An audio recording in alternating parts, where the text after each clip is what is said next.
أعوذ بالله من الشيطان الرجيم بسم الله الرحمن الرحيم وأنكحوا الأيام منكم والصالحين من عبادكم وإمائكم إن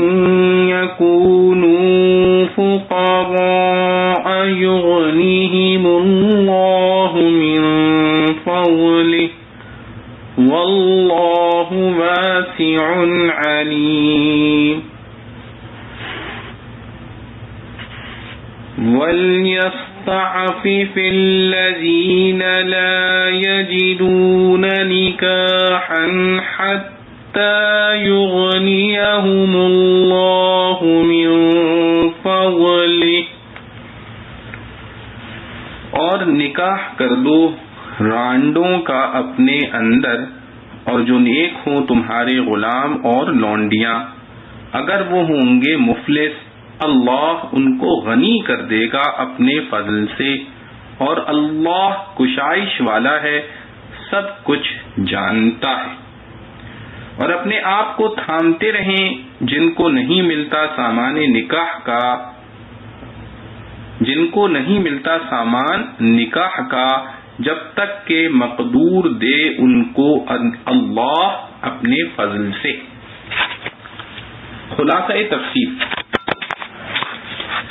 احرار میں سے جو بے نکاح ہوں، خواہ مرد ہوں یا عورتیں، اور بے نکاح ہونا بھی عام ہے، خواہ ابھی تک نکاح ہوا ہی نہ ہو یا ہونے کے بعد بیوی کی موت یا طلاق کے سبب بے نکاح رہ گئے، تم ان کا نکاح کر دیا کرو، اور اسی طرح تمہارے غلام اور لونڈیوں میں جو اس نکاح کے لائق ہوں یعنی حقوق نکاح ادا کر سکتے ہوں، ان کا بھی نکاح کر دیا کرو، محض اپنی مصلحت سے ان کی خواہش نکاح کی مصلحت کو فوت نہ کیا کرو، اور احرار کے نکاح پیغام دینے والے کو فقر و افلاس پر نظر کر کے انکار نہ کر دیا کرو جبکہ اس میں کسب معاش کی صلاحیت موجود ہو، کیونکہ اگر وہ لوگ مفلس ہوں گے تو اللہ تعالیٰ اگر چاہے گا ان کو اپنے فضل سے غنی کر دے گا۔ خلاصہ یہ ہے کہ نہ تو مالدار نہ ہونے کی وجہ سے نکاح سے انکار کرو، خلاصہ یہ ہے کہ نہ تو مالدار نہ ہونے کی وجہ سے نکاح سے انکار کرو، اور نہ یہ خیال کرو کہ نکاح ہو گیا تو خرچ بڑھ جائے گا۔ جو موجودہ حالت میں غنی و مالدار ہے وہ بھی نکاح کرنے سے محتاج و مفلس ہو جائے گا، کیونکہ رزق کا مدار اصل میں اللہ تعالیٰ کی مشیت پر ہے، وہ کسی مالدار کو بغیر نکاح کے بھی فقیر و محتاج کر سکتا ہے، اور کسی غریب نکاح والے کو نکاح کے باوجود فقر و افلاس سے نکال سکتا ہے۔ اور اللہ تعالیٰ وسعت والا ہے، جس کو چاہے مالدار کر دے، اور سب کا حال خوب جاننے والا ہے۔ جس کو غنی کرنا مقتضائے حکمت و مصلحت ہوگا اس کو غنی کر دیا جائے گا، اور جس کے محتاج و فقیر رہنے ہی میں اس کی مصلحت ہے اس کو فقیر رکھا جائے گا۔ اور اگر کسی کو اپنے فقر و افلاس کی وجہ سے نکاح کا سامان میسر نہ ہو تو ایسے لوگوں کو جن کو نکاح کا مقدور نہیں، ان کو چاہیے کہ اپنے نفس کو قابو میں رکھیں یہاں تک کہ اللہ تعالیٰ اگر چاہے تو ان کو اپنے فضل سے غنی کر دے،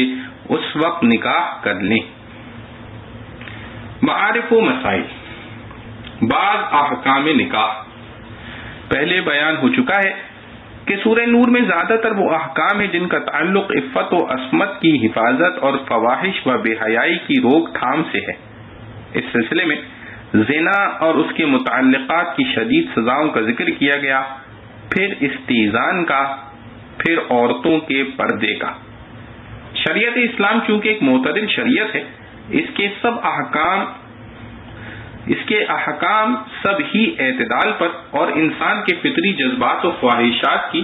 رعایت کے ساتھ تعدی اور حد سے نکلنے کی ممانعت کے اصول پر دائر ہیں۔ اس لیے جب ایک طرف انسان کو ناجائز شہوت رانی سے سختی کے ساتھ روکا گیا تو ضروری تھا کہ فطری جذبات و خواہشات کی رعایت سے اس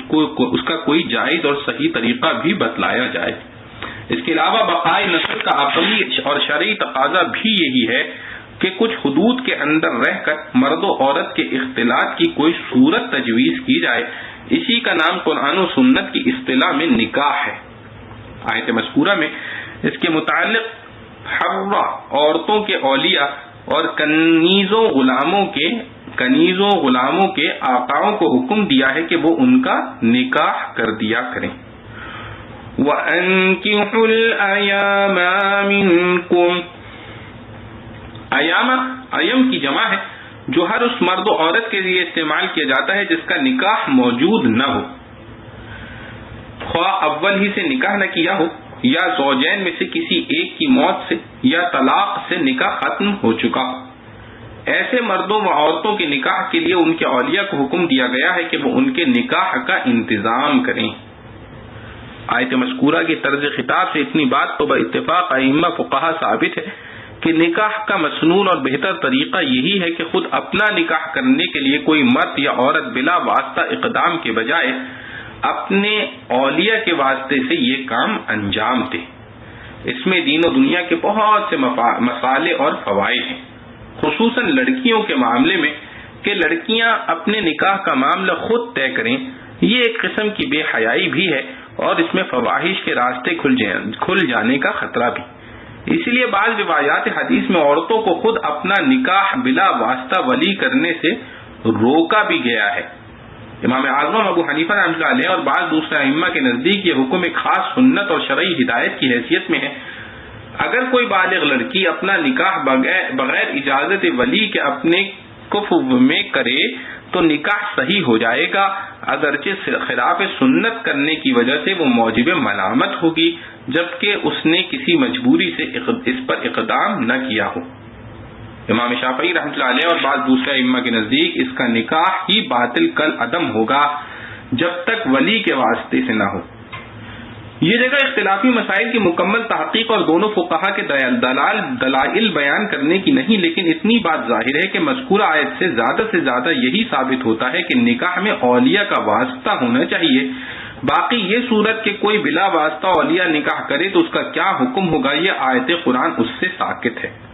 خصوصاً اس وجہ سے بھی کہ لفظ ایامہ میں بالغان مرد و عورت دونوں داخل ہیں اور بالغ لڑکوں کا نکاح بلا واسطہ ولی سب کے نزدیک صحیح ہو جاتا ہے، اس کو کوئی باطل نہیں کہتا. اسی طرح ظاہر یہ ہے کہ لڑکی بالغ اگر اپنا نکاح خود کرے تو وہ بھی صحیح اور منعقد ہو جائے. ہاں خلاف سنت کام کرنے پر ملامت دونوں کو کی جائے گی. نکاح واجب ہے یا سنت یا مختلف حالات میں حکم مختلف ہے. اس پر ائمہ مجتہدین تقریباً سبھی متفق ہیں کہ جس شخص کو نکاح نہ کرنے کی صورت میں غالب گمان یہ ہو کہ وہ حدود شریعت پر قائم نہیں رہ سکے گا، گناہ میں مبتلا ہو جائے گا، اور نکاح کرنے پر اس کو قدرت بھی ہو کہ اس کے وسائل موجود ہوں، تو ایسے شخص پر نکاح کرنا فرض یا واجب ہے. جب تک نکاح نہ کرے گا گناہگار رہے گا. ہاں اگر نکاح کے وسائل موجود نہیں کہ کوئی مناسب عورت میسر نہیں یا اس کے لیے مہر معجل وغیرہ کی حد تک ضروری خرچ اس کے پاس نہیں، تو اس کا حکم اگلی آیت میں آیا ہے کہ اس کو چاہیے کہ وسائل کی فراہمی کی کوشش کرتا رہے اور جب تک وہ میسر نہ ہو اپنے نفس کو قابو میں رکھنے اور صبر کرنے کی کوشش کرے. رسول اللہ صلی اللہ علیہ وسلم نے ایسے شخص کے لیے ارشاد فرمایا ہے کہ وہ مسلسل روزے رکھے، اس سے غلبہ شہوت کو سکون ہو جاتا ہے. مسند احمد میں روایت ہے کہ حضرت عکاف رضی اللہ عنہ سے رسول اللہ صلی اللہ علیہ وسلم نے پوچھا کہ کیا تمہاری زوجہ ہے؟ انہوں نے عرض کیا نہیں. پھر پوچھا کوئی شرعی لونڈی ہے؟ کہا کہ نہیں. پھر آپ صلی اللہ علیہ وسلم نے دریافت کیا کہ کیا تم صاحب وسعت ہو یا نہیں؟ انہوں نے عرض کیا کہ صاحب وسعت ہوں. مراد یہ تھی کہ کیا تم نکاح کے لیے ضروری نفقات کا انتظام کر سکتے ہو؟ جس کے جواب میں انہوں نے اقرار کیا. اس پر رسول اللہ صلی اللہ علیہ وسلم نے فرمایا کہ پھر تو تم شیطان کے بھائی ہو، اور فرمایا کہ ہماری سنت نکاح کرنا ہے. تم میں بدترین آدمی وہ ہیں جو بے نکاح ہوں، اور تمہارے مردوں میں سب سے رذیل وہ ہیں جو بے نکاح مر گئے. اس روایت کو بھی جمہور فقہا نے اسی حالت پر محمول فرمایا ہے جبکہ نکاح نہ کرنے کی صورت میں گناہ کا خطرہ غالب ہو۔ عکاف رضی اللہ عنہ کا حال رسول اللہ صلی اللہ علیہ وسلم کو معلوم ہوگا کہ وہ صبر نہیں کر سکتے۔ اسی طرح مسند احمد میں حضرت انس رضی اللہ عنہ سے روایت ہے کہ رسول اللہ صلی اللہ علیہ وسلم نے نکاح کرنے کا حکم دیا اور تبتل یعنی بے نکاح رہنے سے سختی کے ساتھ منع فرمایا۔ اسی طرح کی اور بھی روایات حدیث ہیں، ان سب کا محمل جمہور فقہا کے نزدیک وہی صورت ہے کہ نکاح نہ کرنے میں ابتلاء معصیت کا خطرہ غالب ہو۔ اسی طرح اس پر بھی تقریباً سبھی فقہا کا اتفاق ہے کہ جس شخص کو بظن غالب یہ معلوم ہو کہ وہ نکاح کر کے وہ نکاح کرنے کی وجہ سے گناہ میں مبتلا ہو جائے گا، مثلا بیوی کے حقوق زوجیت ادا کرنے پر قدرت نہیں، اس پر ظلم کا مرتکب ہوگا، یا اس کے لیے نکاح کرنے کی صورت میں کوئی دوسرا گناہ یقینی طور پر لازم آ جائے گا، ایسے شخص کو نکاح کرنا حرام یا مکروہ ہے۔ اب اس شخص کا حکم باقی رہا جو حالت اعتدال میں ہے کہ نہ تو ترک گناہ کا خطرہ قوی ہے اور نہ نکاح کی صورت میں کسی گناہ کا اندیشہ غالب ہے۔ ایسے شخص کے بارے میں فقہا کے اقوال مختلف ہیں کہ اس کو نکاح کرنا افضل ہے یا ترک نکاح کر کے نفلی عبادات میں مشغول ہونا افضل ہے۔ امام اعظم ابو حنیفہ رحمۃ اللہ علیہ کے نزدیک نفلی عبادات میں لگنے سے افضل نکاح کرنا ہے، اور امام شافعی رحمۃ اللہ علیہ کے نزدیک اشتغال عبادت افضل ہے۔ وجہ اس اختلاف کی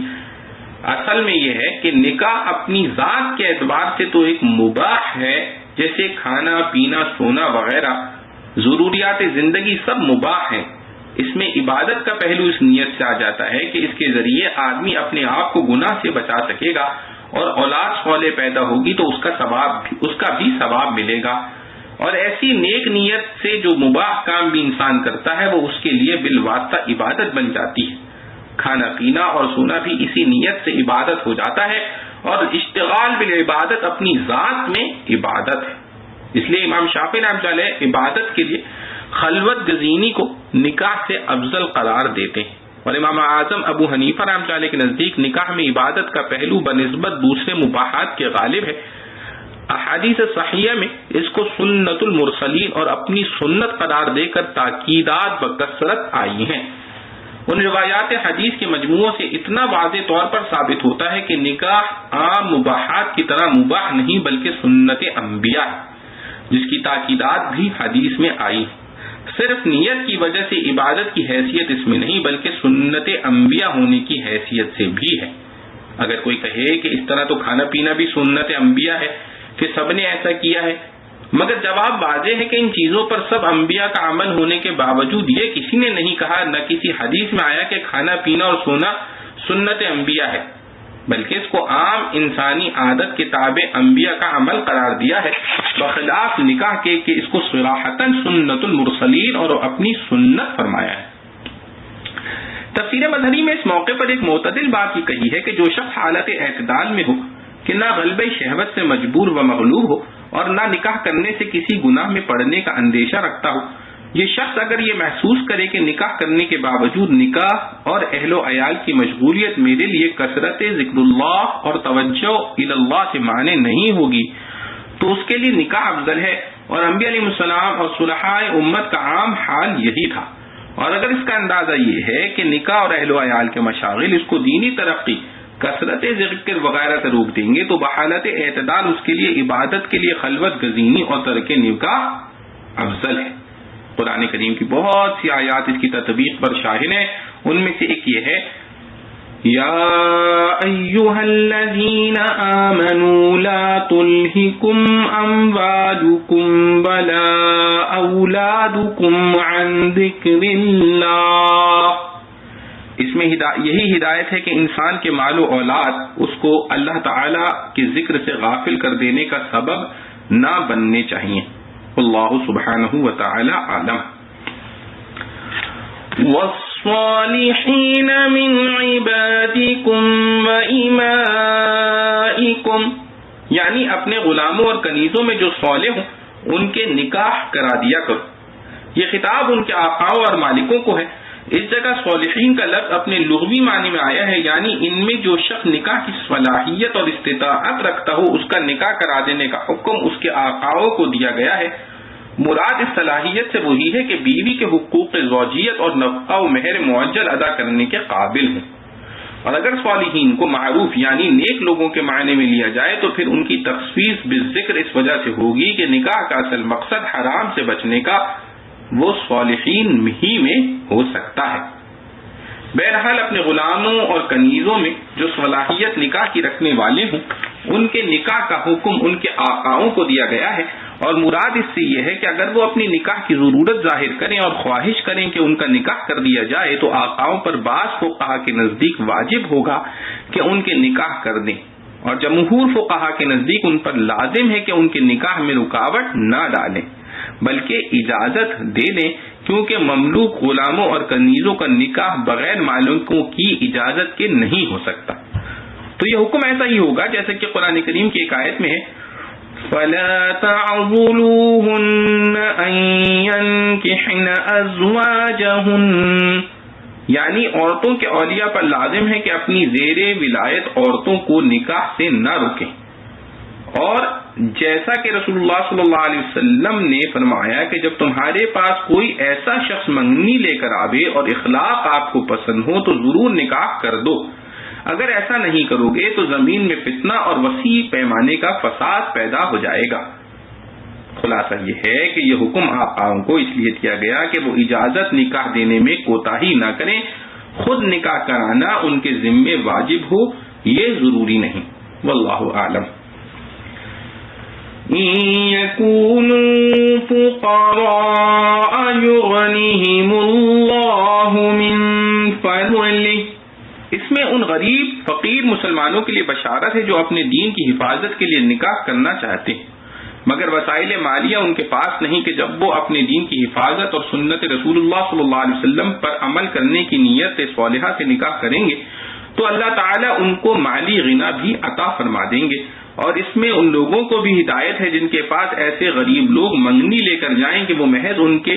فی الحال غریب فقیر ہونے کی وجہ سے رشتے سے انکار نہ کر دیں. مال آنے جانے والی چیز ہے، اصل چیز صلاحیت عمل ہے، اگر وہ ان میں موجود ہے تو ان کے نکاح سے انکار نہ کریں. حضرت ابن عباس رضی اللہ عنہ نے فرمایا کہ اس آیت میں حق تعالی نے سب مسلمانوں کو نکاح کرنے کی ترغیب دی ہے، اس میں آزاد اور غلام سب کو داخل فرمایا ہے اور نکاح کرنے پر ان سے غنا کا وعدہ فرمایا ہے. اور ابن ابی حاتم نے حضرت صدیق اکبر رضی اللہ عنہ سے نقل کیا ہے کہ انہوں نے مسلمانوں کو خطاب کر کے فرمایا کہ تم نکاح کرنے میں اللہ تعالی کے حکم کی تعمیل کرو تو اللہ تعالی نے جو وعدہ غنا عطا فرمانے کا کیا ہے وہ فرما دیں گے. پھر یہ آیت پڑھی، اللہ تعالی نے جو وعدہ غنا عطا فرمانے کا کیا ہے وہ پورا فرما دیں گے. پھر یہ آیت پڑھی يَكُونُوا فُقَرَاءَ يُغْنِهِمُ اللَّهُ، اور حضرت عبداللہ بن مسعود رضی اللہ عنہ نے فرمایا کہ تم غنی ہونا چاہتے ہو تو نکاح کر لو، کیونکہ اللہ تعالی نے فرمایا ہے يَكُونُوا فُقَرَاءَ يُغْنِهِمُ اللَّهُ. تنبیہ تفسیر مظہری میں ہے کہ اگر یہ یاد رہے کہ نکاح کرنے والے کو غنی اور مال عطا فرمانے کا وعدہ اللہ تعالی کی طرف سے اسی حال میں ہے جبکہ نکاح کرنے والے کی نیت اپنی عفت کی حفاظت اور سنت پر عمل ہو اور پھر اللہ تعالی پر توکل و اعتماد ہو. اس کی دلیل اگلی آیت کے یہ الفاظ ہیں وَيَسْتَعْفِفِ الَّذِينَ لَا يَجِدُونَ نِكَاحًا حَتَّى يُغْنِيَهُمُ اللَّهُ مِن فَضْلِهِ، یعنی جو لوگ مال و اسباب کے لحاظ سے نکاح پر قدرت نہیں رکھتے اور نکاح کرنے میں یہ خطرہ ہے کہ بیوی کے حقوق ادا نہ کرنے کی وجہ سے گنہگار ہو جائیں گے،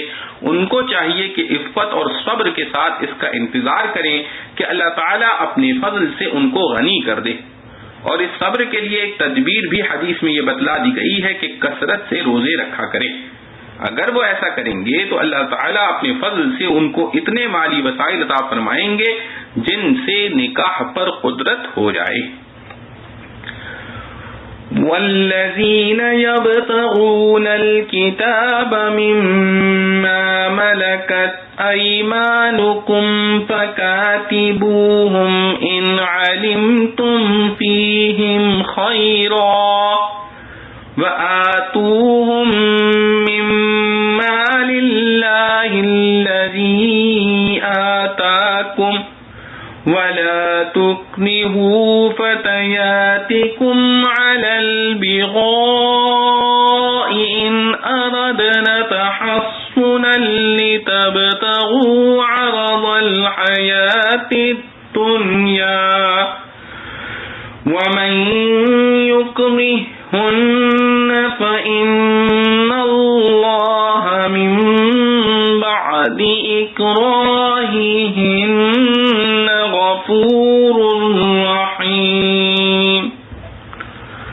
اور جو لوگ چاہیں لکھت آزادی کی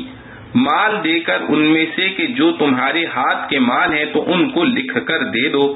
اگر سمجھو ان میں کچھ نیکی، اور دو ان کو اللہ کے مال سے جو اس نے تم کو دیا ہے، اور نہ زبردستی کرو اپنی چھوکریوں پر بدکاری کے واسطے اگر وہ چاہیں قید سے رہنا کہ تم کمانا چاہو اسباب دنیا کی زندگانی کا، اور جو کوئی ان پر زبردستی کرے گا تو اللہ ان کی بے بسی کے پیچھے بخشنے والا مہربان ہے۔ خلاصہ تفسیر، اور تمہارے مملوکوں میں سے غلام ہوں یا لونڈیاں جو مکاتب ہونے کے خواہاں ہوں تو بہتر ہے کہ ان کو مکاتب بنا دیا کرو اگر ان میں بہتری کے آثار پاؤ، اور اللہ کے دیے ہوئے اس مال میں سے ان کو بھی دو جو اللہ نے تم کو دے رکھا ہے تاکہ جلدی آزاد ہو سکیں، اور اپنی مملوکہ لونڈیوں کو زنا کرنے پر مجبور نہ کرو، بالخصوص جب وہ پاک دامن رہنا چاہیں، اور تمہاری یہ ذلیل حرکت محض اس لیے کہ دنیاوی زندگی کا کچھ فائدہ یعنی مال تم کو حاصل ہو جائے، اور جو شخص ان کو مجبور کرے گا اور وہ بچنا چاہیں گی تو اللہ تعالیٰ ان کے مجبور کیے جانے کے بعد ان کے لیے بخشنے والا مہربان ہے۔ معارف و مسائل، پچھلی آیت میں مملوک غلاموں اور لونڈیوں کو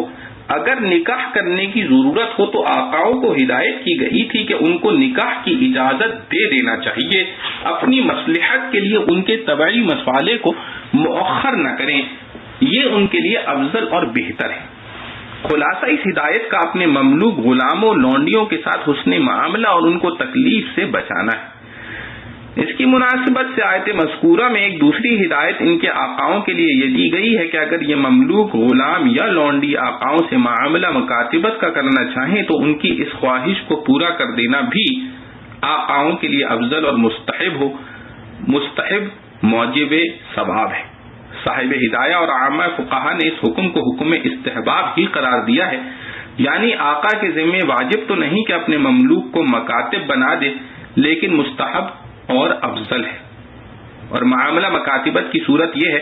کہ کوئی مملوک اپنے آقا سے کہے کہ آپ مجھ پر کچھ رقم مقرر کر دیں کہ وہ رقم میں اپنی محنت و کسب سے حاصل کر کے آپ کو ادا کر دوں تو میں آزاد ہو جاؤں، اور آقا اس کو قبول کر لے،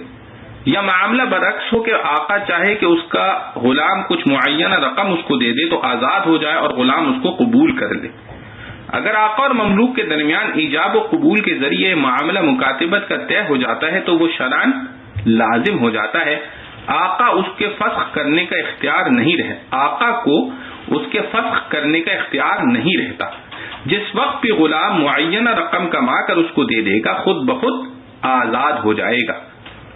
یہ رقم جو بدل کتابت کہلاتی ہے، شریعت نے اس کی کوئی حد مقرر نہیں فرمائی، خواہ غلام کی قیمت کی برابر ہو یا اس سے کم یا زیادہ، جس پر فریقین میں بات طے ہو جائے، وہ بدل کتابت ٹھہرے گا۔ اپنے مملوک غلام یا لونڈی کو مکاتب بنا دینے کی ہدایت اور اس کو مستحب اور افضل قرار دینا شریعت اسلام کے انہی احکام میں سے ہے جن سے معلوم ہوتا ہے کہ شریعت اسلام کا مقتضا یہ ہے کہ جو لوگ شرعی حیثیت سے غلام ہیں ان کی آزادی کے زیادہ سے زیادہ راستے کھولے جائیں۔ تمام کفارات میں ان کے آزاد کرنے کے احکام دیے گئے ہیں۔ تمام کفارات میں ان کے آزاد کرنے کے احکام دیے گئے ہیں۔ ویسے بھی غلام آزاد کرنے میں بہت بڑے ثواب کا وعدہ ہے، مکاتبت کا معاملہ بھی اسی کا ایک راستہ ہے، اس لیے اس کی ترغیب دی گئی۔ البتہ اس کے ساتھ یہ شرط لگائی گئی کہ ان علمتم فیہم خیرا، یعنی مکاتب بنانا جب درست ہوگا جب تم ان میں بہتری کے آثار دیکھو۔ حضرت عبداللہ بن عمر رضی اللہ عنہ اور اکثر حضرات ائمہ نے اس بہتری سے مراد قوت کسب بتلائی ہے، یعنی جس شخص میں یہ دیکھو کہ اگر اس کو مکاتب بنا دیا تو کما کر معینہ رقم جمع کر لے گا، اس کو مکاتب بناؤ، ورنہ جو اس قابل نہ ہو اس کو مکاتب بنا دینے سے غلام کی محنت بھی ضائع ہوگی، آقا کا نقصان بھی ہوگا۔ اور صاحب ہدایہ نے فرمایا کہ خیر اور بہتری سے مراد اس جگہ یہ ہے کہ اس کے آزاد ہونے سے مسلمانوں کو کسی نقصان پہنچنے کا خطرہ نہ ہو، مثلا یہ کہ وہ کافر ہو اور اپنے کافر بھائیوں کی مدد کرتا ہو۔ اور صحیح بات یہ ہے کہ لفظ خیر اس جگہ دونوں چیزوں پر حاوی ہے کہ غلام میں قوت کسب بھی ہو اور اس کی آزادی سے مسلمانوں کو کوئی خطرہ بھی نہ ہو۔ وَآتُوهُم مِّن مَّالِ اللَّهِ الَّذِي آتَاكُمْ، یعنی بخشش کرو ان پر اس مال میں سے جو اللہ نے تمہیں دیا ہے۔ یہ خطاب مسلمانوں کو عموماً اور آقاؤں کو خصوصاً کیا گیا ہے کہ جب اس غلام کی آزادی ایک معینہ رقم جمع کر کے آقا کو دینے پر موقوف ہے تو مسلمانوں کو چاہیے کہ اس میں اس کی مدد کریں، زکوٰۃ کا مال بھی ان کو دے سکتے ہیں، اور آقاؤں کو اس کی ترغیب ہے کہ خود بھی ان کی مالی امداد کریں یا بدل کتابت میں سے کچھ کم کر دیں۔ صحابہ کرام رضوان اللہ علیہم اجمعین کا معمول اسی لیے یہ رہا ہے کہ بدل کتابت میں جو رقم اس پر لگائی جاتی تھی اس میں سے تہائی، چوتھائی یا اس سے کم حسب استطاعت کم کر دیا کرتے تھے۔ فن معاشیات کا ایک اہم مسئلہ اور اس میں قرآنی فیصلہ۔ آج کل دنیا میں مادہ پرستی کا دور دورہ ہے، ساری دنیا معاد و آخرت کو بھلا کر صرف معاش کے جال میں پھنس گئی ہے۔ ان کی علمی تحقیقات اور غور و فکر کا دائرہ صرف معاشیات ہی تک محدود ہو کر رہ گیا ہے، اور اس میں بحث و تحقیق کے زور نے ایک معمولی مسئلے کو ایک مستقل فن بنا دیا ہے۔ ان فنون میں سب سے بڑا فن معاشیات کا ہے۔ اس معاملے میں آج کل عقلاء دنیا کے دو نظریے زیادہ مشہور و معروف ہیں اور دونوں ہی باہم متصادم ہیں۔ ان کے تصادم نے اقوام دنیا میں تصادم اور جنگ و جدال کے ایسے دروازے کھول دیے ہیں کہ ساری دنیا امن و اطمینان سے محروم ہو گئی۔ ایک نظام سرمایہ دارانہ نظام ہے جس کو اصطلاح میں کیپٹلزم کہا جاتا ہے، دوسرا نظام اشتراکیت کا ہے جس کو کمیونزم یا سوشلزم کہا جاتا ہے۔ اتنی بات تو مشاہدے کی ہے جس کا دونوں نظاموں میں سے کوئی بھی انکار نہیں کر سکتا کہ اس دنیا میں انسان اپنی محنت اور کوشش سے جو کچھ کماتا اور پیدا کرتا ہے اس سب کی اصل بنیاد قدرتی وسائل، پیداوار، زمین، پانی اور معادن میں پیدا ہونے والی قدرتی اشیاء پر ہے۔ انسان اپنے غور و فکر اور محنت اور مشقت کے ذریعے انہی وسائل پیداوار میں جوڑ توڑ اور تحلیل و ترکیب کے ذریعے اپنی ضرورت کی لاکھوں اشیاء پیدا کرتا اور بناتا ہے۔ عقل کا تقاضا تو یہ تھا کہ یہ دونوں نظام پہلے یہ سوچتے کہ یہ قدرتی وسائل خود تو پیدا نہیں ہو گئے، ان کا کوئی پیدا کرنے والا ہے، اور یہ بھی ظاہر ہے کہ ان کا اصل مالک بھی وہی ہوگا جو ان کا پیدا کرنے والا ہے۔ ہم ان وسائل پر قبضہ کرنے اور ان کے مالک بننے یا استعمال کرنے میں آزاد نہیں، بلکہ اصل مالک و خالق نے اگر کچھ ہدایات دی ہیں تو ان کے تابع چلنا ہمارا فرض ہے۔ مگر مادہ پرستی کے جنون نے ان سبھی کو اصل خالق و مالک کے تصور ہی سے غافل کر دیا۔ ان کے نزدیک اب بحث صرف یہ رہ گئی کہ وسائل پیداوار پر قبضہ کر کے ان سے ضروریات زندگی پیدا کرنے والا ان سب چیزوں کا خود بخود آزاد مالک و مختار ہو جاتا ہے، یا یہ سب چیزیں وقف عام اور مشترک ہیں، ہر ایک کو ان سے نفع اٹھانے کا یکساں حق حاصل ہے۔ پہلا نظریہ سرمایہ دارانہ نظام کا ہے جو انسان کو ان چیزوں پر آزاد ملکیت کا حق دیتا ہے کہ جس طرح چاہے اس کو حاصل کرے اور جہاں چاہے اس کو خرچ کرے، اس میں اس پر کوئی روک ٹوک برداشت نہیں۔ یہی نظریہ قدیم زمانے کے مشرکین و کفار کا تھا جنہوں نے حضرت شعیب علیہ السلام پر یہ اعتراض کیا تھا کہ یہ مال ہمارے ہیں، ہم ان کے مالک ہیں، آپ کو کیا حق ہے کہ ہم پر پابندی لگائیں کہ فلاں کام میں خرچ کرنا جائز ہے اور فلاں میں حرام ہے۔ آیت قرآن او ان نفعل فی اموالنا ما نشاء کا یہی مطلب ہے۔ اور دوسرا نظریہ اشتراکیت کا ہے جو کسی کو کسی چیز پر ملکیت کا حق نہیں دیتا بلکہ ہر چیز کو تمام انسانوں میں مشترک اور سب کو اس سے فائدہ اٹھانے کا یکساں حقدار قرار دیتا ہے۔ اور اصل نظریہ اشتراکیت کی بنیاد یہی ہے مگر پھر جب دیکھا کہ یہ ناقابل عمل تصور ہے، اس پر کوئی نظام نہیں چلایا جا سکتا، تو پھر کچھ اشیاء کو ملکیت کے لیے مستثنی بھی کر دیا ہے۔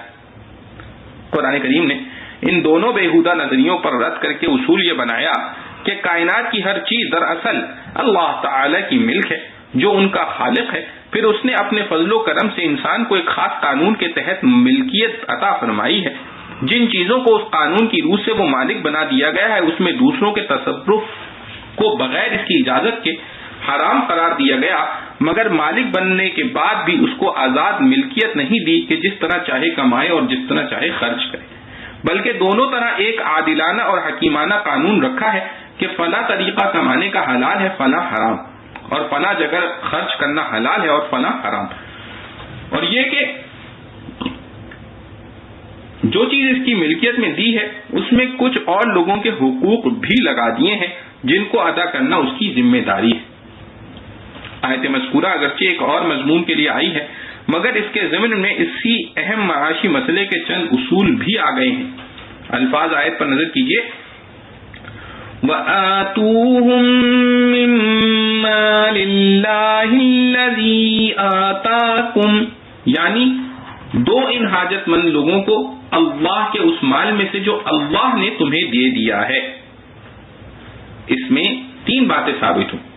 اول یہ کہ اصل مالک مال اور ہر چیز کا اللہ تعالی ہے، دوسرے یہ کہ اسی نے اپنے فضل سے اس کے ایک حصے کا تمہیں مالک بنا دیا ہے، تیسرے یہ کہ جس چیز کا تم کو مالک بنایا ہے اس پر کچھ پابندیاں بھی اس نے لگائی ہیں، بعض چیزوں میں خرچ کرنے کو ممنوع قرار دیا اور بعض چیزوں میں خرچ کرنے کو لازم و واجب اور بعض میں مستحب اور افضل قرار دیا ہے۔ واللہ اعلم۔ دوسرا حکم اس آیت میں جاہلیت کی رسم مٹانے اور زنا و فواحش کے انسداد کے لیے یہ دیا گیا ہے، وَلَا تُكْرِهُوا فَتَيَاتِكُمْ عَلَى الْبِغَاءِ، یعنی اپنی لونڈیوں کو اس پر مجبور نہ کرو کہ وہ زنا کاری کے ذریعے مال کما کر تمہیں دیا کریں۔ جاہلیت میں بہت سے لوگ لونڈیوں کو اسی کام کے لیے استعمال کرتے تھے۔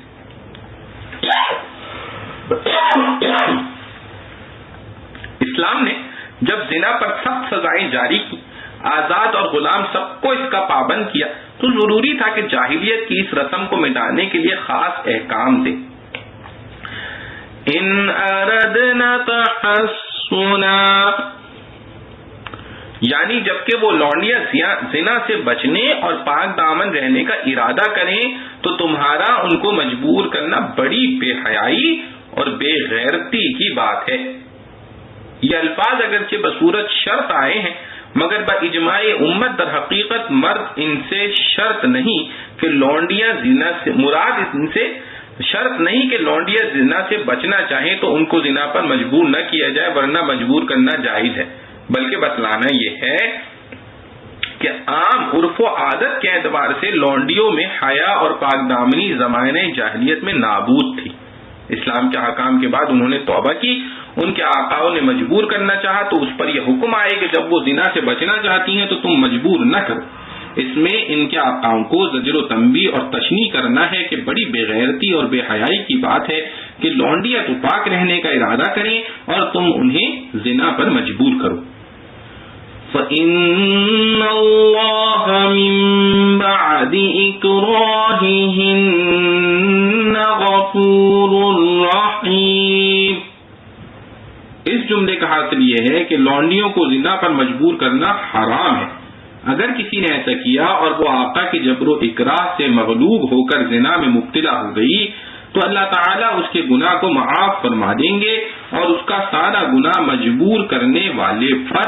ہوگا۔ واللہ اعلم۔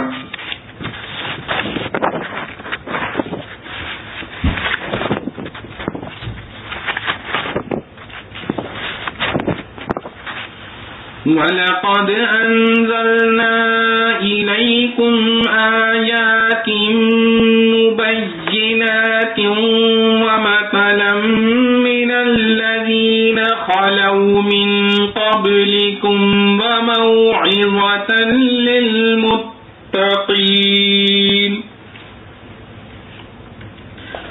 اللہ نور السماوات والارض مثل نوره كمشكاة فيها مصباح المصباح في زجاجة الزجاجة كأنها كوكب دري يوقد من شجرة مباركة زيتونة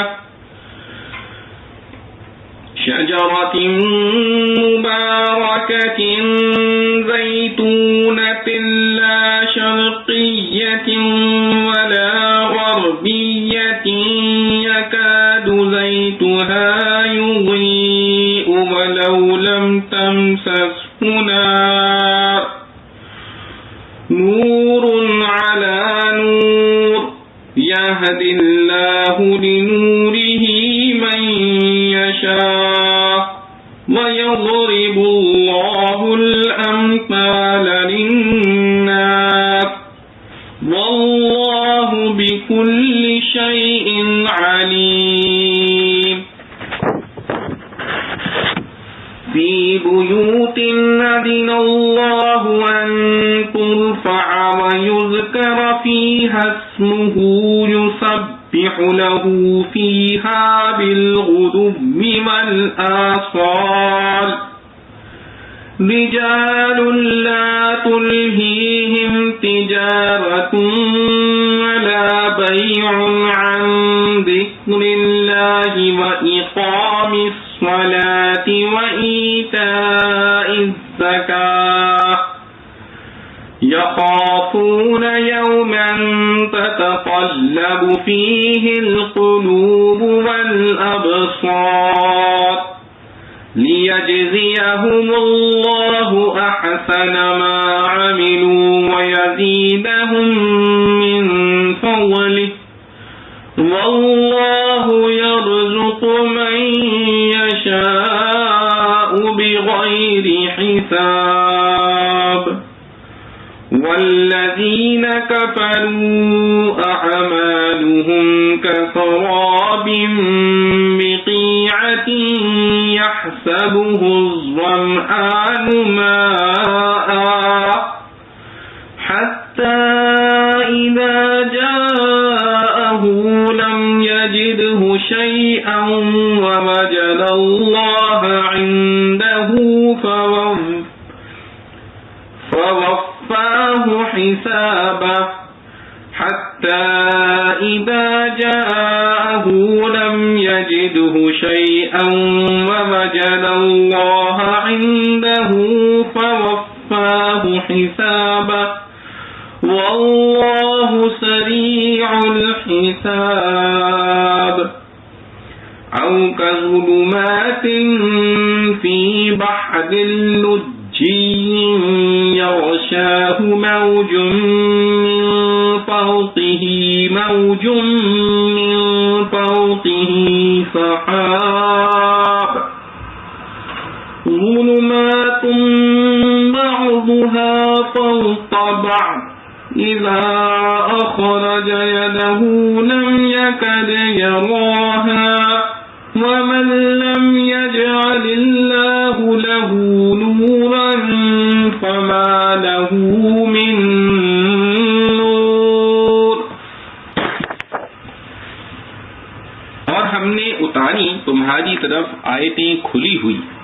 اور کچھ حال ان کا جو ہو چکے تم سے پہلے اور نصیحت ڈرنے والوں کو. اللہ روشنی ہے آسمانوں کی اور زمین کی، مثال اس کی روشنی کی جیسے ایک تاپ اس میں ہو ایک چراغ، وہ چراغ دھرا ہو ایک شیشے میں، وہ شیشہ ہے جیسے ایک تازہ چمکتا ہوا تیل جلتا ہے اس میں ایک برکت کے درخت کا، وہ زیتون ہے، نہ مشرق کی طرف ہے اور نہ مغرب کی طرف، قریب ہے اس کا تیل کے روشن ہو جائے، اگرچہ نہ لگی ہو اس میں آگ روشنی پر روشنی،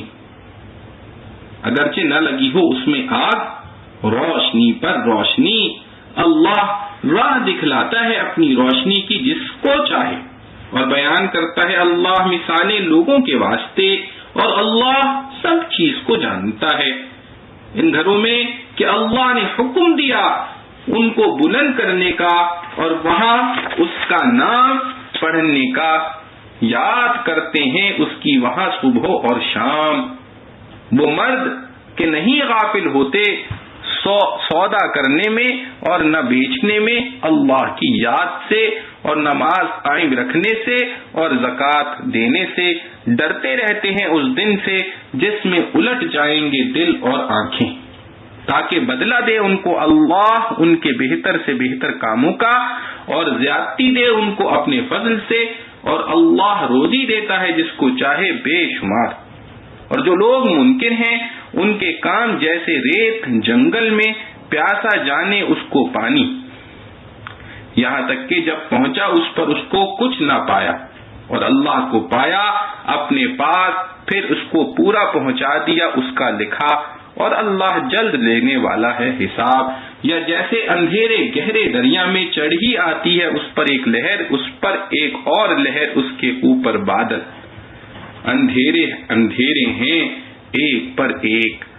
جب نکالے اپنا ہاتھ لگتا نہیں کہ اس کو وہ سوجھے، اور جس کو اللہ نے نہ دی روشنی اس کے واسطے کہیں نہیں روشنی. خلاصہ تفسیر. اور ہم نے تم لوگوں کی ہدایت کے واسطے اس صورت میں یا قرآن میں رسول اللہ صلی اللہ علیہ وسلم کے ذریعے سے تمہارے پاس کھلے کھلے احکام علمیہ و عملیہ بھیجے ہیں، اور جو لوگ تم سے پہلے گزرے ہیں ان کی یا ان جیسے لوگوں کی بعض حکایات اور خدا سے ڈرنے والوں کی نصیحت کی باتیں بھیجی ہیں. اللہ تعالیٰ نور ہدایت دینے والا ہے آسمانوں میں رہنے والوں کا اور زمین میں رہنے والوں کا، یعنی اہل آسمان و زمین میں جن کو ہدایت ہوئی ہے ان سب کو اللہ ہی نے ہدایت دی ہے، اور مراد آسمان و زمین سے کل عالم ہے. بس جو مخلوقات آسمان و زمین سے باہر ہے وہ بھی داخل ہو گئی. جیسے حاملان عرش، اس کے نور ہدایت کی حالت عجیبہ ایسی ہے جیسے فرض کرو ایک طاق ہے اور اس میں ایک چراغ رکھا ہے، اور وہ چراغ خود طاق میں نہیں رکھا بلکہ ایک قندیل میں ہے، اور قندیل طاق میں رکھا ہے، اور وہ قندیل ایسا صاف شفاف ہے جیسا کہ ایک چمکدار ستارہ ہو. وہ چراغ ایک نہایت مفید درخت کے تیل سے روشن کیا جاتا ہے جو زیتون کا درخت ہے، جو کسی آڑ کے نہ پورب رخ ہے اور نہ کسی آڑ کے پچھم رخ ہے، یعنی نہ اس کی جانب شرقی میں کسی درخت یا پہاڑ کی آڑ ہے کہ شروع دن میں اس پر دھوپ نہ پڑے، اور نہ اس کی جانب غربی میں کوئی آڑ پہاڑ ہے کہ آخر دن میں اس پر دھوپ نہ پڑے، بلکہ کھلے میدان میں ہے جہاں تمام دن دھوپ رہتی ہے. ایسے درخت کا روغن بہت لطیف اور صاف اور روشن ہوتا ہے، اور اس کا تیل اس قدر صاف اور سلگنے والا ہے کہ اگر اس کو آگ بھی نہ چھوئے تاہم ایسا معلوم ہوتا ہے کہ خود بخود جل اٹھے گا. اور جب آگ بھی لگ گئی تب تو نور علی نور ہے،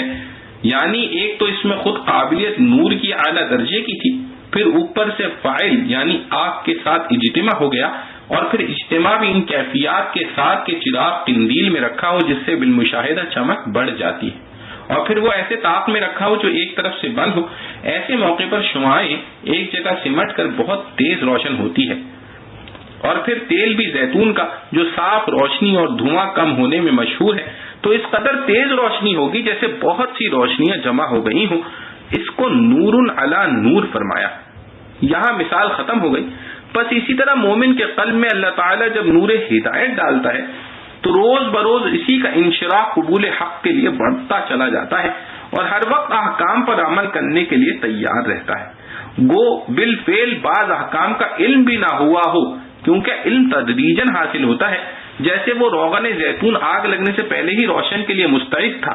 مومن بھی علم احکام سے پہلے ہی ان پر عمل کے لیے مستعد ہوتا ہے، اور جب اس کو علم حاصل ہوتا ہے تو نور عمل یعنی عمل کے پختہ ارادے کے ساتھ نور علم بھی مل جاتا ہے، جس سے وہ فوراً ہی قبول کر لیتا ہے. پس عمل و علم جمع ہو کر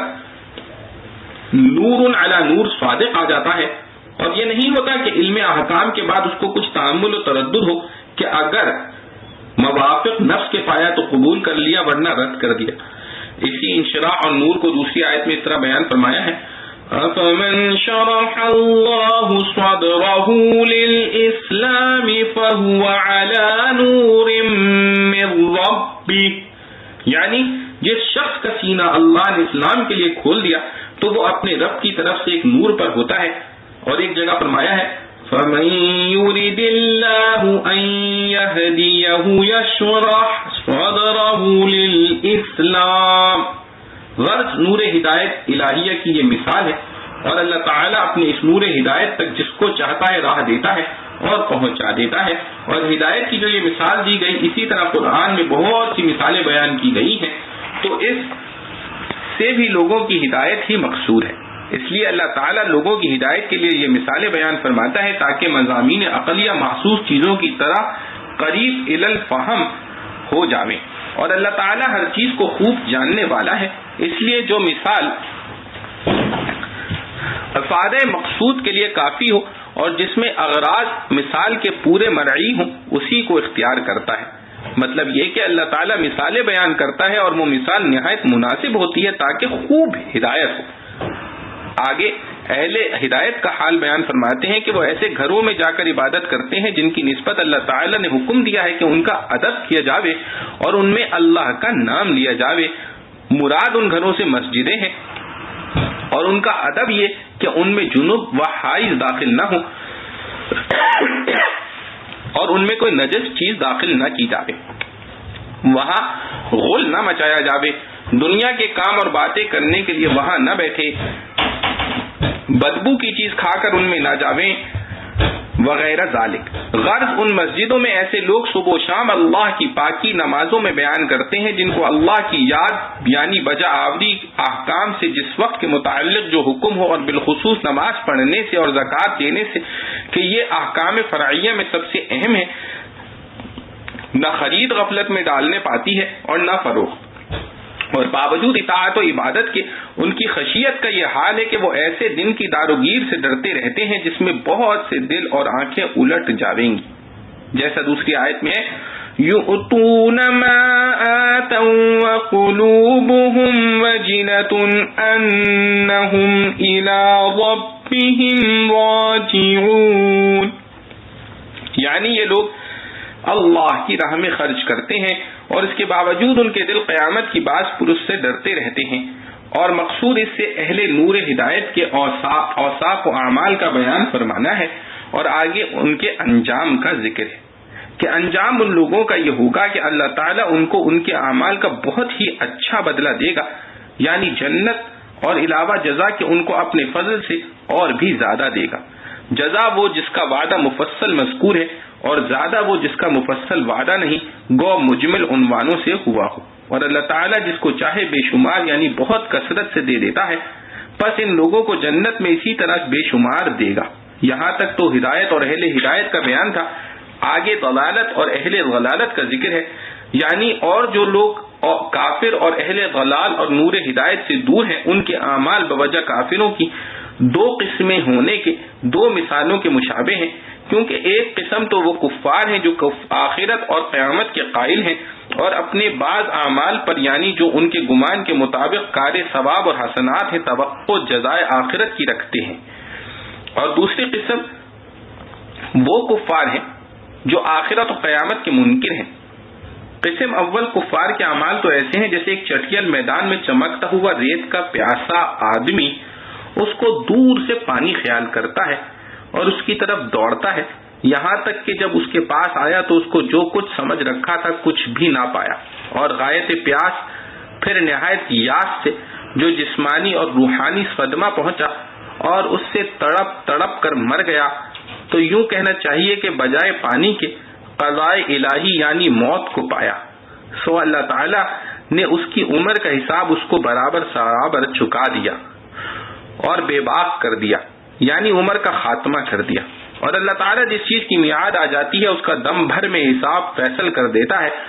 اس کو کچھ بکھیڑا نہیں کرنا پڑتا کہ دیر لگے اور میعاد سے کچھ بھی توقف ہو جاوے. بس یہ مضمون ایسا ہے جیسا دوسری جگہ ارشاد ہے ان اجل اللہ اذا جاء لا یؤخر، وقوله لن يؤخر اللہ نفسا اذا جاء اجلها. حاصل اس مثال کا یہ ہوا کہ جیسے پیاسا ریت کو ظاہری چمک سے پانی سمجھا، اسی طرح یہ کافر اپنے اعمال کو ظاہری صورت سے مقبول اور مثمر نافع آخرت سمجھا، اور جیسا وہ پانی نہیں اسی طرح یہ اعمال شرط قبول یعنی ایمان نہ ہونے کے سبب مقبول اور نافع نہیں ہے. اور جب وہاں جا کر اس پیاسے کو حقیقت معلوم ہوئی، اسی طرح اس کو آخرت میں پہنچ کر حقیقت معلوم ہوگی. اور جس طرح یہ پیاسا اپنی توقع کے غلط ہونے سے حسرت و افسوس میں غائب ہو کر مر گیا،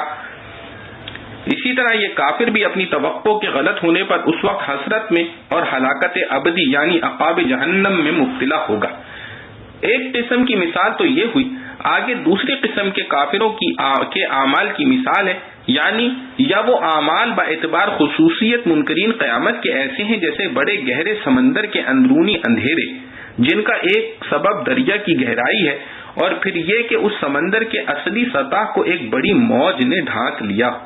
پھر وہ موج بھی اکیلی نہیں بلکہ اس موج کے اوپر دوسری موج ہو، پھر اس کے اوپر بادل ہو جس سے ستارہ وغیرہ کی روشنی بھی نہ پہنچتی ہو. غرض اوپر تلے بہت سے اندھیرے ہی اندھیرے ہیں کہ اگر ایسی حالت میں کوئی آدمی دریا کی تہ میں اپنا ہاتھ نکالے اور اس کو دیکھنا چاہے تو دیکھنا تو درکنار دیکھنے کا احتمال بھی نہیں. اس مثال کا حاصل یہ ہے کہ ایسے کافر جو آخرت اور قیامت کے اور اس میں جزا و سزا ہی کے منکر ہیں، ان کے پاس وہمی نور بھی نہیں، جیسے قسم اول کے کافروں کے پاس ایک وہمی اور خیالی نور تھا، کیونکہ انہوں نے بعض نیک اعمال کو اپنی آخرت کا سامان سمجھا تھا، مگر وہ شرط ایمان نہ ہونے کے سبب حقیقی نور نہ تھا، ایک وہمی نور تھا. یہ لوگ جو منکر آخرت ہیں انہوں نے اپنے اعتقاد و خیال کے مطابق بھی کوئی کام آخرت کے لیے کیا ہی نہیں جس کے نور کا ان کو وہم و خیال ہو. غرض ان کے پاس ظلمت ہی ظلمت ہے، نور کا وہم و خیال بھی نہیں ہو سکتا. جیسا کہ تہ دریا کی مثال میں ہے، اور نظر نہ آنے میں ہاتھ کی تخصیص شاید اس لیے کہ انسانی اعضاء و جوارے میں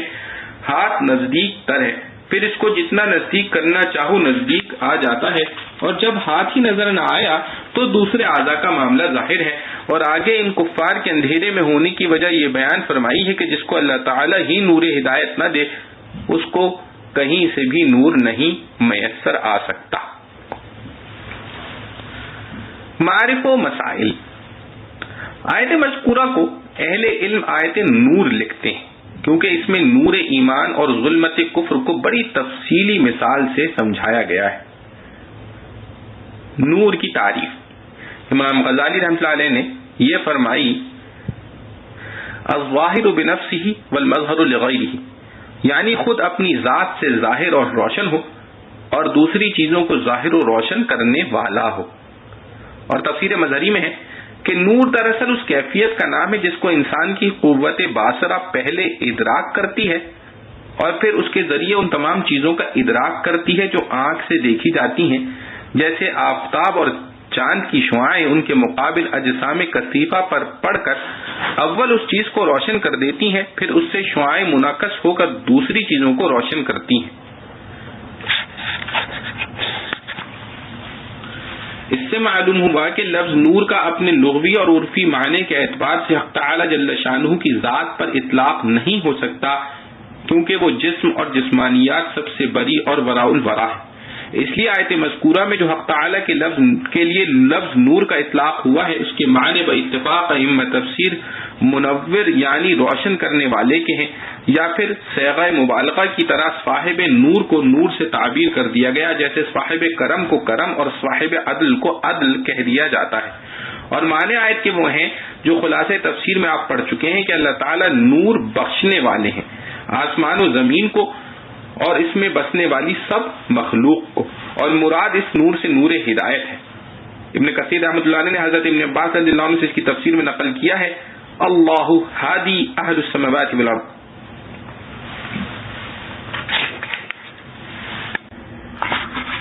نور مومن مثل نورہ کمشکات،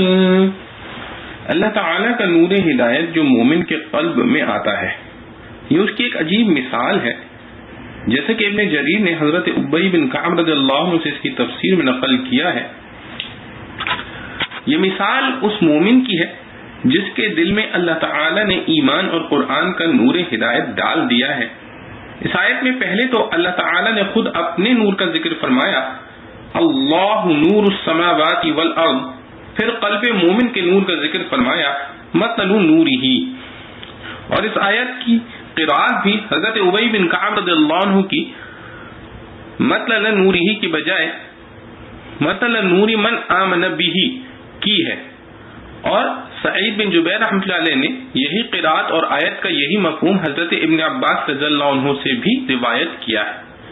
ابن کثیر نے یہ روایات نقل کرنے کے بعد لکھا ہے کہ مثل نورہ کی ضمیر کے متعلق ائمہ تفسیر کے دو قول ہیں۔ ایک یہ کہ یہ ضمیر اللہ تعالی کی طرف راجع ہے، اور معنی آیت کے یہ ہے کہ اللہ کا نور ہدایت جو مومن کے قلب میں فطرتاً رکھا گیا ہے، اس کی مثال یہ ہے کمشکاتن۔ یہ قول حضرت ابن عباس رضی اللہ عنہ کا ہے۔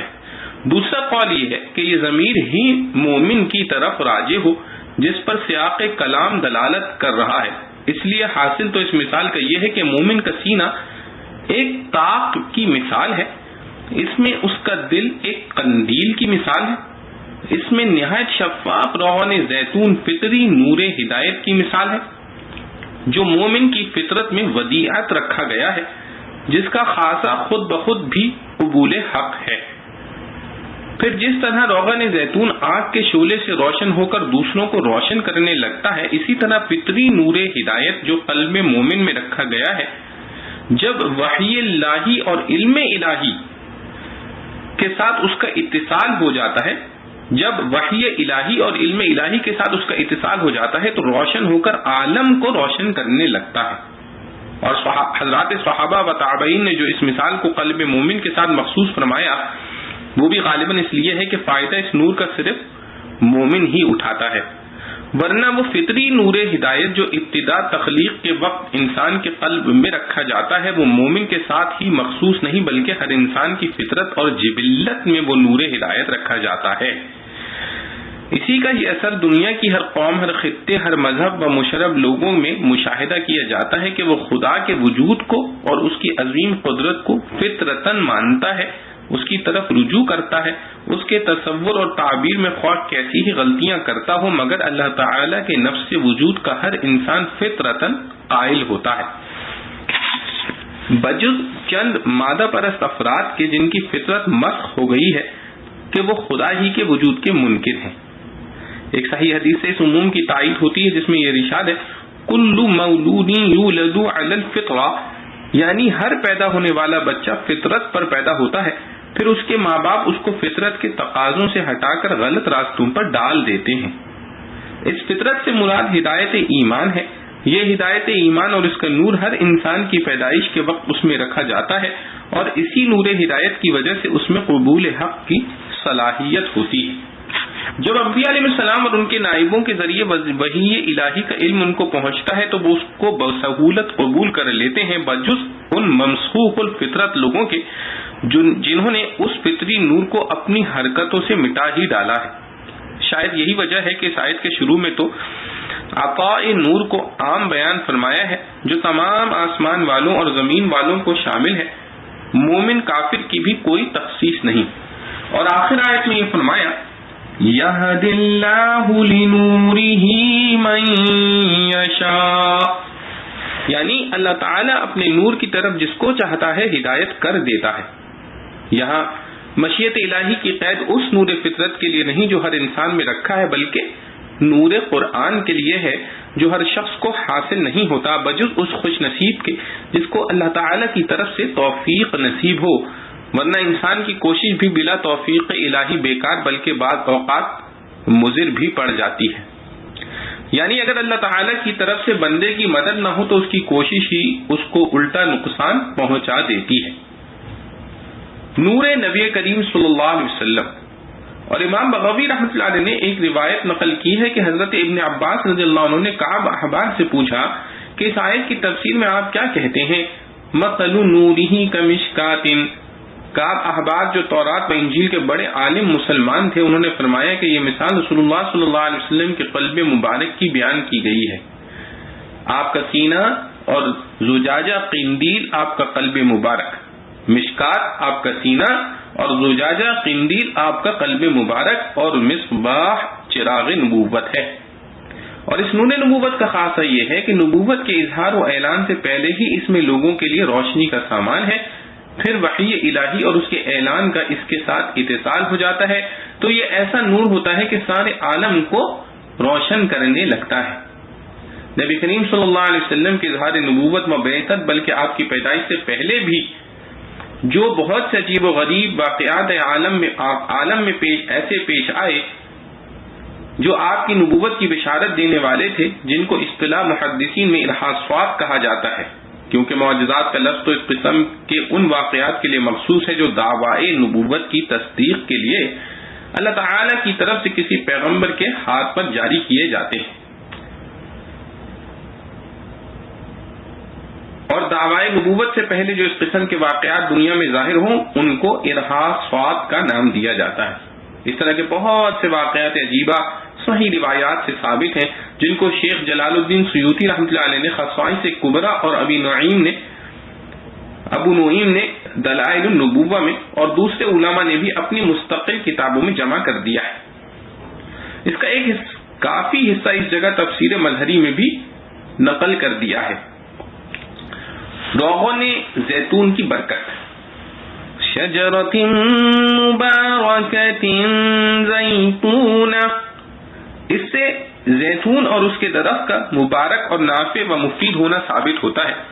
علماء نے فرمایا ہے کہ اللہ تعالیٰ نے اس میں بے شمار منافع اور فوائد رکھے ہیں۔ اس کو چراغوں میں روشنی کے لیے بھی استعمال کیا جاتا ہے اور اس کی روشنی ہر تیل کی روشنی سے زیادہ صاف شفاف ہوتی ہے۔ اس کو روٹی کے ساتھ سالن کی جگہ بھی استعمال کیا جاتا ہے۔ اس کے پھل کو بطور تفقہ کے کھایا بھی جاتا ہے، اور یہ ایسا تیل ہے جس کے نکالنے کے لیے کسی مشین یا چرخی وغیرہ کی ضرورت نہیں، خود بخود اس کے پھل سے نکلتا ہے۔ رسول اللہ صلی اللہ علیہ وسلم نے فرمایا کہ روغن زیتون کو کھاؤ بھی اور بدن پر مالش بھی کرو، کیونکہ یہ شجرہ مبارکہ ہے۔ فی بیوت اذن اللہ ان ترفع ویذکر فیہا اسمہ یسبح لہ فیہا بالغدو والآصال۔ سابقہ آیت میں حق تعالی جل شانہ نے قلب مومن میں اپنا نور ہدایت ڈال دینے کی ایک خاص مثال بیان فرمائی تھی، اور آخر میں یہ فرمایا تھا کہ اس نور سے فائدہ وہی لوگ اٹھاتے ہیں جن کو اللہ چاہتا اور توفیق دیتا ہے۔ اس آیت میں ایسے مومنین کا مستقر اور محل بیان فرمایا گیا کہ ایسے مومنین کا اصل مقام و مستقر جہاں وہ اکثر اوقات خصوصاً 5 نمازوں کے اوقات میں دیکھے جاتے ہیں وہ بیوت یعنی مکانات ہیں جن کے لیے اللہ تعالیٰ کا یہ حکم ہے۔ اللہ تعالیٰ کا حکم یہ ہے کہ ان کو بلند و بالا رکھا جائے اور ان میں اللہ کا نام ذکر کیا جائے، اور ان بیوت و مکانات کی شان یہ ہے کہ ان میں اللہ کے نام کی تسبیح و تصدیق صبح و شام یعنی تمام اوقات میں ایسے لوگ کرتے رہتے ہیں جن کی خاص صفات کا بیان آگے آتا ہے۔ اس تقریر کی بنا اس پر ہے کہ نحوی ترکیب فی بیوت کا تعلق آیت کے جملے یہد اللہ لنورہ کے ساتھ ہو۔ بعض حضرات نے اس کا تعلق لفظ یسبح مخصوص سے کے ساتھ کیا ہے، جس پر آگے آنے والا لفظ یسبح دلالت کرتا ہے، مگر پہلا احتمال نسق کلام کے اعتبار سے بہتر معلوم ہوتا ہے، اور مطلب آیت کا یہ ہوگا کہ مثال سابق میں اللہ تعالیٰ کے جس نور ہدایت کا ذکر ہوا ہے اس کے ملنے کی جگہ وہ بیوت و مکانات ہیں جہاں صبح و شام اللہ کا نام لیا جاتا ہے۔ جمہور مفسرین کے نزدیک ان بیوت سے مراد مساجد ہیں۔ قرطبی نے اسی کو ترجیح دی اور استدلال میں حضرت انس رضی اللہ عنہ کی یہ حدیث پیش کی ہے کہ رسول اللہ صلی اللہ علیہ وسلم نے فرمایا، جو شخص اللہ تعالی سے محبت رکھنا چاہتا ہے اس کو چاہیے کہ مجھ سے محبت کرے، اور جو مجھ سے محبت رکھنا چاہے اس کو چاہیے کہ میرے صحابہ رضوان اللہ علیہم اجمعین سے محبت کرے، اور جو صحابہ سے محبت رکھنا چاہے اس کو چاہیے کہ قرآن سے محبت کرے، اور جو قرآن سے محبت رکھنا چاہے اس کو چاہیے کہ مسجدوں سے محبت کرے، کیونکہ وہ اللہ کے گھر ہیں، اللہ نے ان کی تعظیم کا حکم دیا ہے اور ان میں برکت رکھی ہے، وہ بھی بابرکت ہیں اور ان کے رہنے والے بھی بابرکت، وہ بھی اللہ کی حفاظت میں ہیں اور ان کے رہنے والے بھی حفاظت میں. وہ لوگ اپنی نمازوں میں مشغول ہوتے ہیں، اللہ تعالیٰ ان کے کام بناتے اور حاجتیں پوری کرتے ہیں. وہ مسجدوں میں ہوتے ہیں تو اللہ تعالیٰ ان کے پیچھے ان کی چیزوں کی حفاظت کرتے ہیں. رفع مسجد کے معنی اذن اللہ ان ترفع. اذن اذن سے مشتق ہے جس کے معنی اجازت دینے کے ہیں، اور ترفع رفع سے مشتق ہے جس کے معنی بلند کرنے اور تعظیم کرنے کے ہیں. معنی آیت کے یہ ہیں کہ اللہ تعالیٰ نے اجازت دی ہے مسجدوں کو بلند کرنے کی. اجازت دینے سے مراد اس کا حکم کرنا ہے اور بلند کرنے سے مراد ان کی تعظیم کرنا.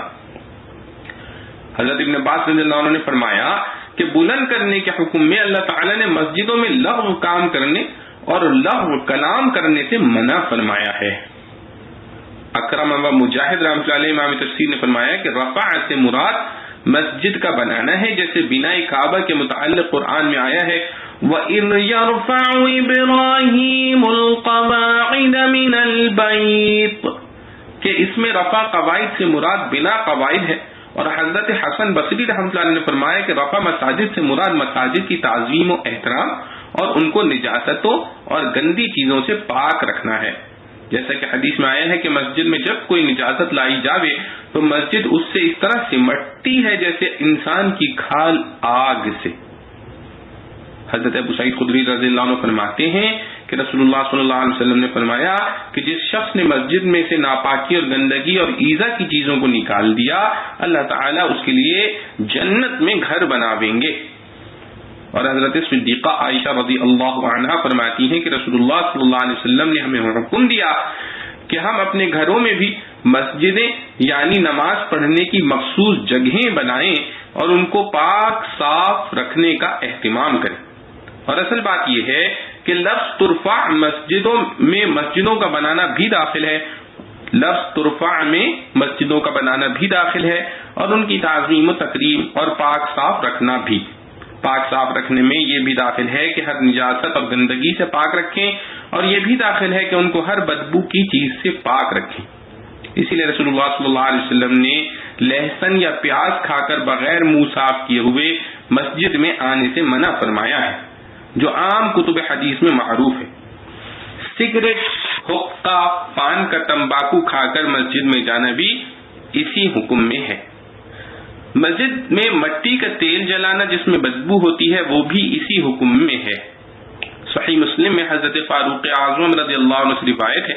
فرمایا کہ میں نے دیکھا ہے کہ رسول اللہ صلی اللہ علیہ وسلم جس شخص کے منہ سے لہسن یا پیاز کی بدبو محسوس فرماتے تھے اس کو مسجد سے نکال کر بقیع میں بھیج دیتے تھے، اور فرماتے تھے کہ جس کو لہسن پیاز کھانا ہی ہو تو اس کو خوب اچھی طرح پکا کر کھائے کہ ان کی بدبو ماری جائے.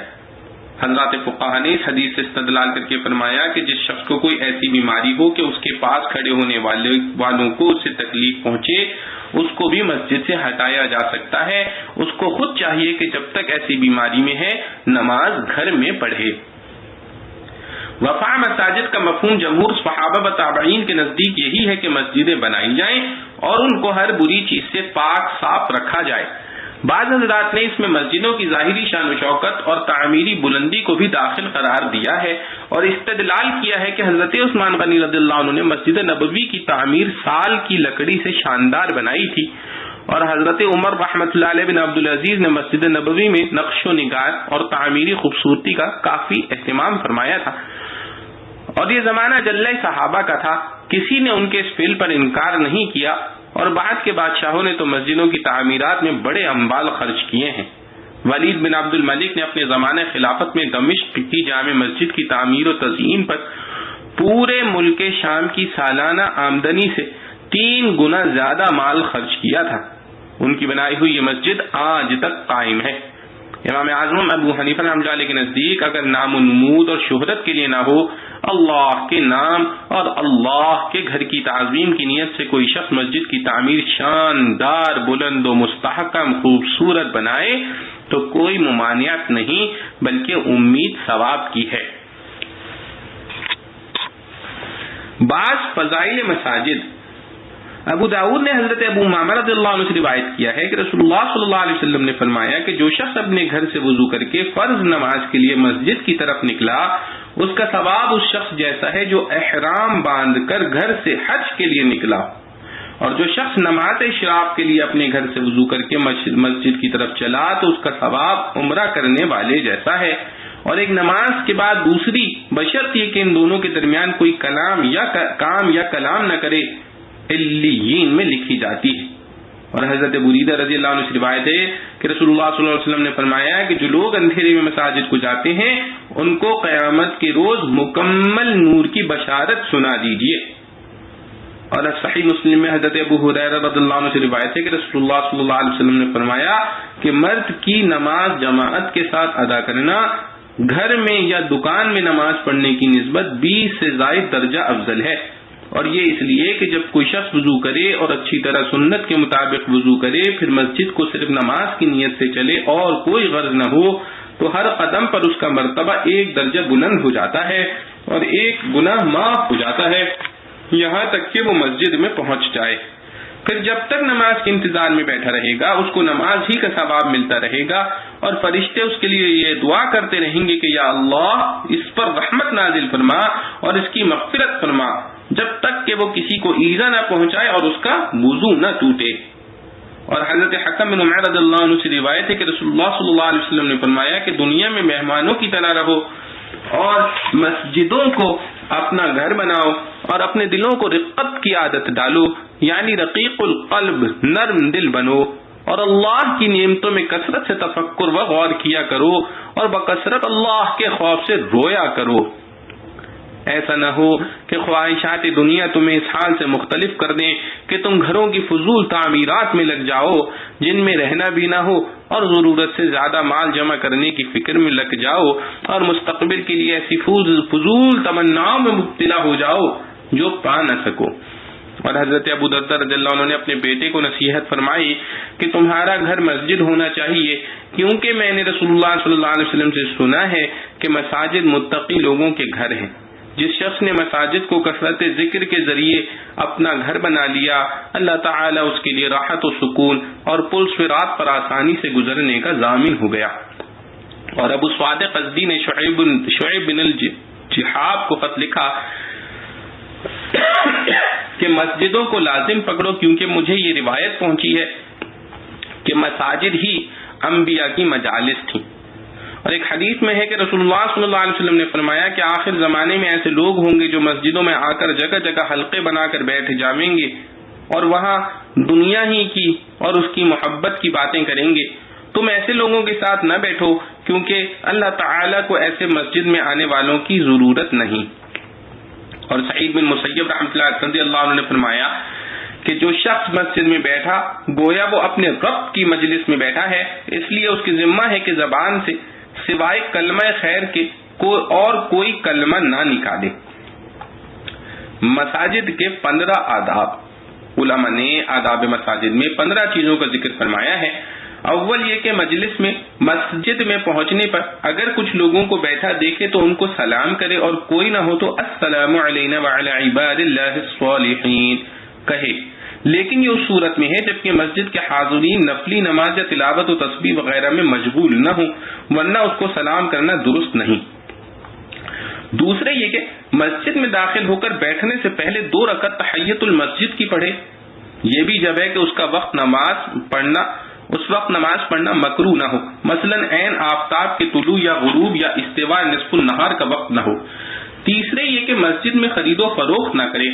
چوتھے یہ کہ وہاں تیر تلوار نہ نکالے۔ پانچویں یہ کہ مسجد میں اپنی گمشدہ چیز تلاش کرنے کا اعلان نہ کرے۔ چھٹے یہ کہ مسجد میں آواز بلند نہ کرے۔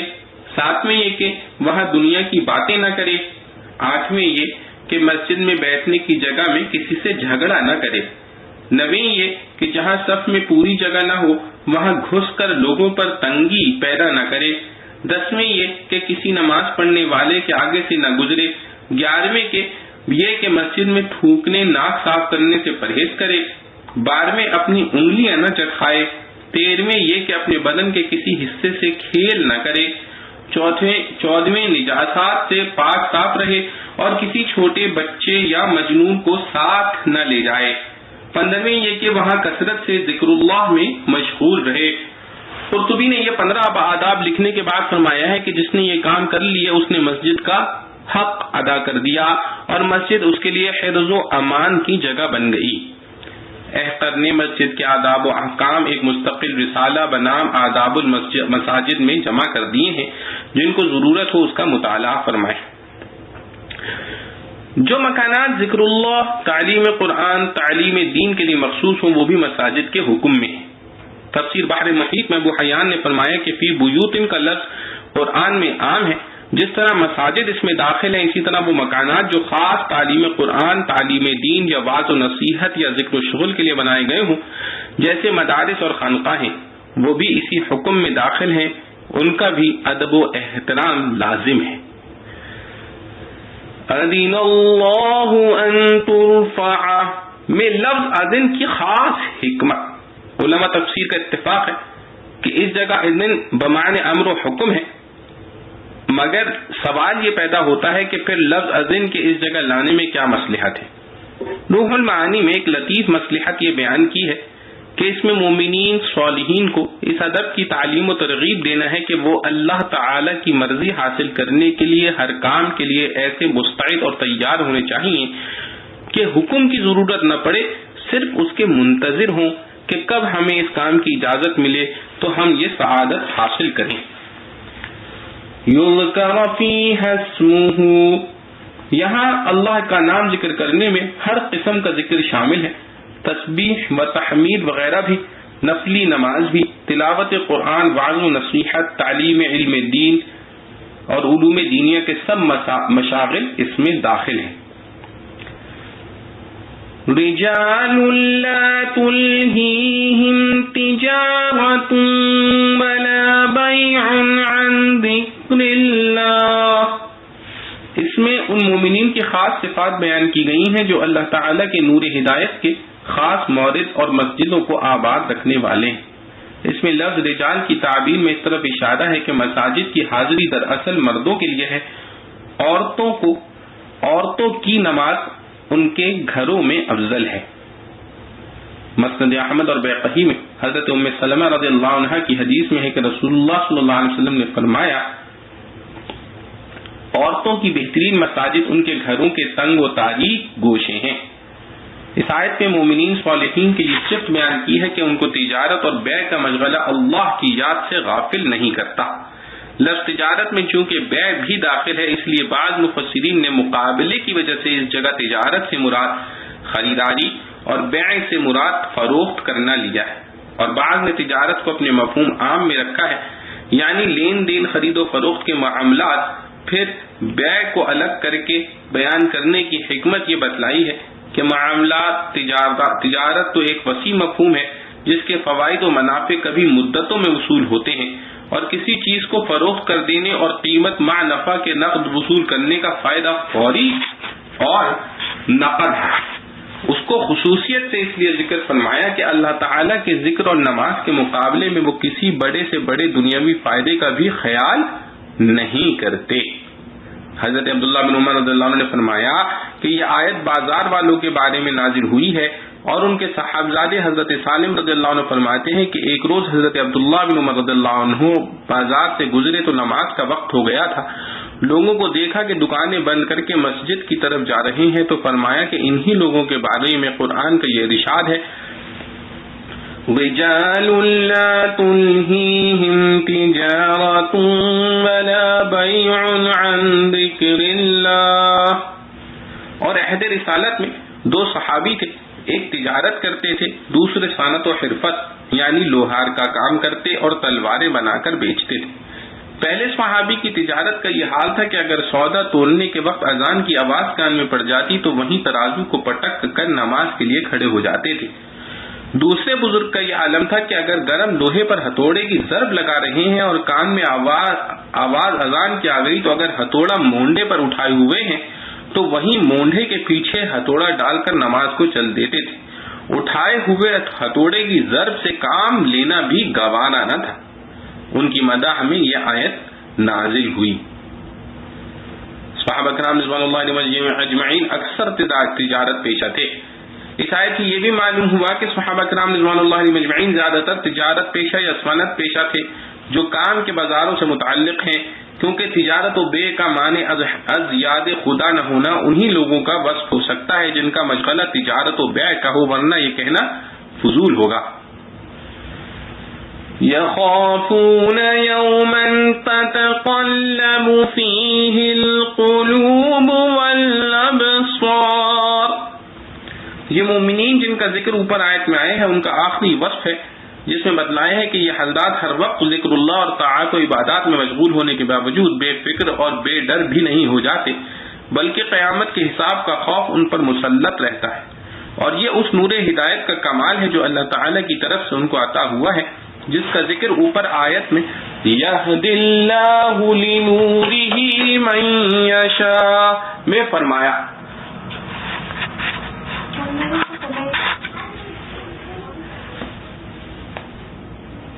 اور یہ اس نور ہدایت کا کمال ہے جو اللہ تعالی کی طرف سے ان کو عطا ہوا ہے، جس کا ذکر اوپر آیت میں یہدی اللہ لنورہ من یشاء میں فرمایا. آخر میں ایسے حضرات کی جزا کا ذکر ہے کہ اللہ تعالیٰ ان کو ان کے عمل کی بہترین جزا عطا فرما دیں گے. اور پھر فرمایا وَيَزِيدَهُم مِّن فَضْلِهِ، یعنی صرف جزائے عمل دینے پر اکتفا نہیں ہوگا بلکہ اپنی طرف سے مزید انعامات بھی ان کو ملیں گے. وَاللَّهُ يَرْزُقُ مَن يَشَاءُ بِغَيْرِ حِسَابٍ، یعنی اللہ تعالیٰ نہ کسی قانون کا پابند ہے نہ اس کے خزانے میں کبھی کمی آتی ہے، وہ جس کو چاہے بے حساب رزق دیتا ہے. یہاں تک مومنین صالحین جن کے سینے نور ہدایت کے مشکات ہوتے ہیں اور جو نور ہدایت کو خاص طور سے قبول کرتے ہیں ان کا ذکر تھا. آگے ان کفار کا ذکر ہے جن کی فطرت میں تو اللہ تعالیٰ نے نور ہدایت کا مادہ رکھا تھا، مگر جب اس مادے کو روشن کرنے والی وحی الہی ان کو پہنچی تو اس سے روح گردانی اور انکار کر کے نور سے محروم ہو گئے اور اندھیرے ہی اندھیرے میں رہ گئے. اور ان میں چونکہ کافر و منکر دو قسم کے تھے، اس لیے ان کی دو مثالیں بیان کی گئیں جن کی تفصیل خلاصہ تفسیر میں آ چکی ہے. دونوں مثالیں بیان فرمانے کے بعد ارشاد فرمایا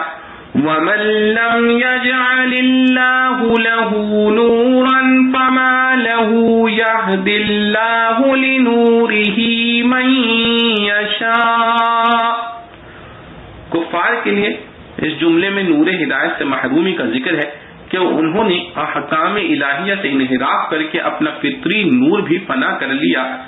اب جبکہ اللہ تعالیٰ کے نور ہدایت سے محروم ہو گئے تو نور کہاں سے آئے؟ اس آیت سے یہ بھی معلوم ہوا کہ کوئی شخص محض اسباب علم و بصیرت جمع ہونے سے عالم مبصر نہیں ہوتا، بلکہ وہ صرف اللہ تبارک و تعالیٰ کی عطا سے ہوتا ہے. یہی وجہ ہے کہ بہت سے آدمی جو دنیا کے کاموں میں بالکل ناواقف بے خبر سمجھے جاتے ہیں، آخرت کے معاملے میں وہ بڑے مبصر عقل مند ثابت ہوتے ہیں. اسی طرح اس کے برعکس بہت سے آدمی جو دنیا کے کاموں میں بڑے ماہر اور مبصر محقق بنانے چاہتے ہیں، مگر آخرت کے معاملے میں بڑے بے وقوف جاہل ثابت ہوتے ہیں. اللہ رب العزت سے دعا ہے جو کچھ پڑھا سنا گیا ہمیں اس پر عمل کرنے کی توفیق نصیب فرمائے. وآخر دعوانا ان الحمد لله رب العالمين. ربنا تقبل منا انك انت السميع العليم وتب علينا انك انت التواب الرحيم. سبحان ربك رب العزة عما يصفون وسلام على المرسلين والحمد لله رب العالمين.